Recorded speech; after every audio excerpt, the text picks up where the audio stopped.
This video is a complete tutorial of not just how the longsword works, but also how to use it effectively. Because I intend for this to be a complete guide, this video is functioning under the assumption that the viewer has never picked up a longsword, and we will cover all the basics as we proceed. That said, we will be going from beginner to advanced very quickly, and there will be timestamps in the description if you want to skip over some information you already know.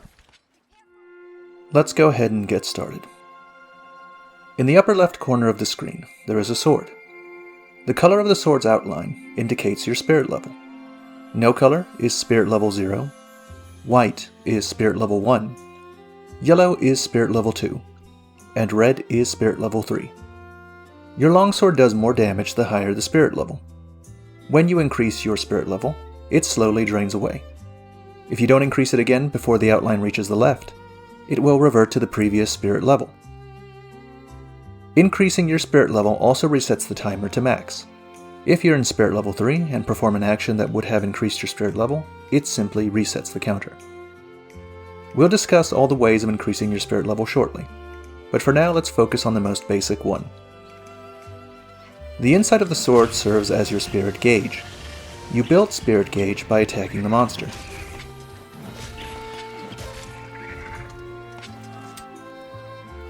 When your gauge is sufficiently full, you press ZR to activate your Spirit Blade attacks. Spirit Blade attacks drain your gauge, but if you manage to do your full combo, your spirit level goes up. The basic goal of the longsword playstyle is simple. Increase your spirit level until you get to spirit level 3. Then look for openings to perform a helm breaker. The helm breaker will reduce your spirit level, so you'll have to increase it to max again, and repeat until the monster is dead. There are 3 ways to increase your spirit level: making use of your Foresight Slash, completing a spirit combo, or successfully countering with an Iai Spirit Slash. Let's go through all of them, and then we can talk about how to best put them to use. First, the Foresight Slash. You can only activate a Foresight Slash after another attack. The hunter will then dodge and come back with a counter. If during the dodge, your hunter would have been hit by a monster attack, your counter will fill with spirit gauge completely, and you will have the option to do a spirit roundhouse, the last spirit blade of a spirit combo. Hitting a roundhouse will increase your spirit level. Do note, however, that while you can do a Foresight Slash anytime, you won't have invincibility frames unless you have some spirit gauge, and it drains all of your gauge when you do one.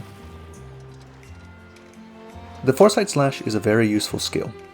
It lets us stay on the offensive at all times, and still be relatively safe.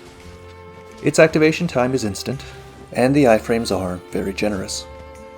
It's also a good positioning tool, because the dodge doesn't care what direction the hunter is facing. The hunter dodge is based on what way you're pointing the left stick. The counter can also be adjusted slightly. When the hunter goes as far back as he's going to, you can make the counter go roughly 45 degrees left or right, depending on where you want to go. Using this intelligently, you can have your hunter cross surprising distances by dodging towards the monster and then angling the counter. You can also interrupt the counter portion of Foresight Slash by going into a spirit sheath, which can be useful in situations where going through with the Foresight Slash would have caused you to take damage. You can also interrupt it by using Soaring Kick and going for a helm breaker. You can use Foresight Slash after most attacks, even ones you wouldn't think so, like right after a helm breaker. But there are a few you can't do it after. One is after the Spirit Roundhouse. The sword sheaths automatically after a roundhouse and doesn't give you a chance to Foresight. You also can't do a Foresight right after a Foresight. You can quickly poke after one and then chain it to the poke.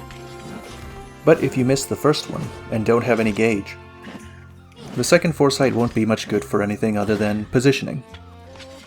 Let's move on to the Iai Slashes. After an attack, you can go into a special sheath. From here you can do one of 2 moves: the Iai Slash or the Iai Spirit Slash. The Iai Slash is 2 fast swings that, if connect, will slowly fill your spirit gauge for a short while.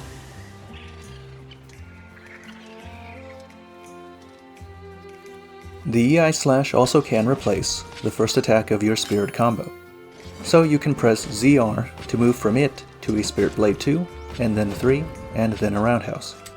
The Iai Spirit Slash, on the other hand, is a counter. It is less generous than a Foresight Slash, so you should try and use it right before you get hit. If you miss, you don't lose a Spirit level, but you are stuck there for a few moments unable to sheath or take another action for about a second. If you do time it correctly, there are a few benefits. It will immediately raise your Spirit level. If you have Spirit Gauge, you can chain a successful counter straight into Spirit Blade 3 and then a Roundhouse. Or you could choose to go back into another Iai sheath and counter again. The Iai Slashes have been buffed massively since World, and now cover the areas where the Foresight Slash does not. For example, unlike Foresight Slash, you can go into a special sheath after a Roundhouse. You can also enter it right after a Helmbreaker. Better yet, you can go into a Helmbreaker after a successful counter. Because the Iai Slash has the hunter move forward with his strike, you can often end up far from the target, even if you time it perfectly. But with the massive range your Helm Splitter now has, that isn't a problem at all. The final way to increase your Spirit level is by utilizing the Spirit combos. In discussing the Iai Slashes, I've already mentioned 2 ways of getting shortcuts to the end of the combo, but let's go through them again, as well as other variations of the Spirit combo. First, there's the normal combo we've already discussed. The combo goes Spirit Blade 1, Spirit Blade 2, Spirit Blade 3, and Spirit Round Slash. You could, however, also use Fade Slash to go into Spirit Jumping Slash. This lets you jump straight into Spirit Blade 3, and then Round Slash. The Iai Slash replaces Spirit Blade 1, allowing you to jump to 2. And finally, a successful Iai Spirit Slash allows you to go straight to Spirit Blade 3. Here's something to keep in mind. All of these moves are fairly quick, and give you enough time to react to the monster's movements. If it moves in for an attack while you're doing them, you generally will be able to use your Foresight Slash safely. However, this is not true of Spirit Blade 3. Spirit Blade 3 takes a very long time to do. You'll find that it's the part of your combo in which you'll be getting hit the most. Thankfully, there are ways to manage your risks, and better time when you perform Spirit Blade 3. Your first method is to just have your attacks linger. There is a bit of time between when you can attack and when you have to attack for it to be considered part of your Spirit combo. If you're having trouble reading what the monster is going to do next, you can delay each hit of your Spirit combo to try and get a better idea of what you can do next. If that's still not enough, you can delay getting to the end of the Spirit combo further by weaving other attacks into the combo. After Spirit Blade 1 and Spirit Blade 2, you can attack once with a normal attack and keep your place in the combo. If you attack twice, you'll have to restart. But if you only do it once between Spirit Blades, it will remember your place in the combo and let you go into the next Spirit Blade when you push ZR. It's also useful if you don't have enough gauge to complete the combo. Weaving in attacks between Spirit 1 and Spirit 2 can give you just enough gauge to pull off the Round Slash by the time you get to it. A few miscellaneous things to take note of.